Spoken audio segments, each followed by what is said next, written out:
Guys, mabilis ang update po tayo para sa online viewership ng dalawang noontime shows, ang It's Showtime at ang Eat Bulaga. Sorry mga kaparokya, wala po tayong nakandak na actual live viewership ng dalawang pananghaliang programa. Pero meron po tayong na-save na screenshot na kung saan mga kaparokya ay umabot po ng mahigit 100,000 views. Pero bago yan, since mabilisan lang naman po ito mga kaparokya, ay magsha-shoutout po muna tayo ng mga masusugid nating viewers dito sa ating channel. Sina-shoutout po natin si Ma'am Lisilita Alpuerto, si Sira Renta, Lourdes Agkawili Granaderos, at Ma'am Anita. So maraming salamat po sa patuloy na pagtangkilik at pagsubaybay ng munti po nating channel. So sa mga hindi ko po nabanggit, babawi po ako sa inyo. Again, sa mga solid viewers po natin, maraming salamat po sa patuloy na panunood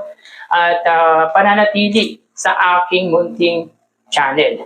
So kanina nga po mga kaparokya ay live na live ang episode ng dalawang noontime shows. At magpasangga ngayon mga kaparokya ay wala pa rin po si Henyo Master Joey De Leon. Meaning ay 2 days na nga pong absent si Henyo Master Joey De Leon at present na nga po si Ian Red. Samantala sa It's Showtime mga kaparokya ay wala nga po si Ann Curtis. So lulubog lilitaw po kasi mga kaparokya si Ann Curtis dahil nga po sa busy schedule nga po ng Diyosa ng Madlang People. So yun nga po mga kaparokya, unang-una ay hingi po muna ako sa inyo ng paumanhin sapagkat wala nga po tayong na-conduct na actual live viewership ng dalawang noontime show sapagkat meron pong pinuntahang importanteng bagay ang hinihiraman nga po natin ng cellphone para magsagawa nga po tayo ng online viewership, yung live actual online viewership ng dalawang pananghaliang programa. Pero kanina mga kaparokya sa oras na 12:45 PM ang It's Showtime po ay umabot ng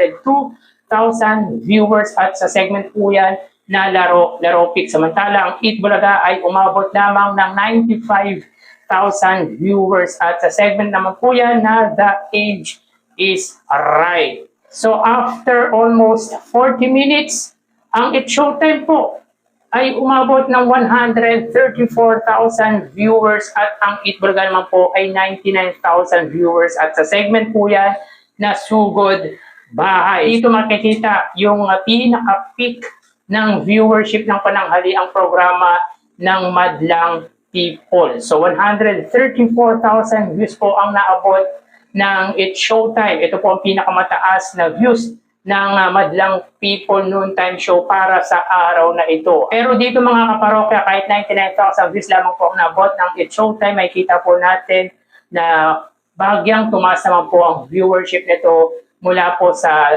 segment na The Age is Right hanggang sa Sugod Bahay.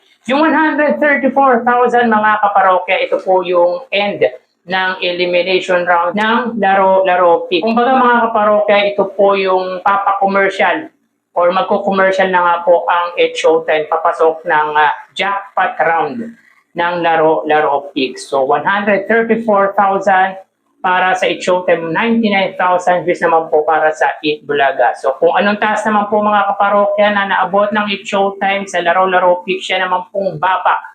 Kumbaga bulusok pababa ang naging viewership ng It's Showtime para sa tawag ng tanghalan sapagkat from 134,000 ay bumaba ang views nito na kung saan ay umabot po sila ng 73,000 viewers. Samantala, ang Eat Bulaga ay umabot ng 105,000 viewers. So kita dito mga kaparokya na pagdating sa huling segment, makikita na consistent ang number ng viewers ng Eat Bulaga. Kumbaga, na-maintain po nila yung mataas na number of views unlike sa It's Showtime na talagang malaki nga po ang ibinabang views ng It's Showtime, particular sa tawag ng tanghalan. Pinapatunayan lang po dito mga kaparokya na nasusustain ng Eat Bulaga yung mataas na views kahit po sa last minute ng kanilang segment, sa last minute ng kanilang programa. So as of 2:10 PM mga kaparokya ay mas tumaas pa po ang number of views ng Eat Bulaga para sa segment na Gimme 5.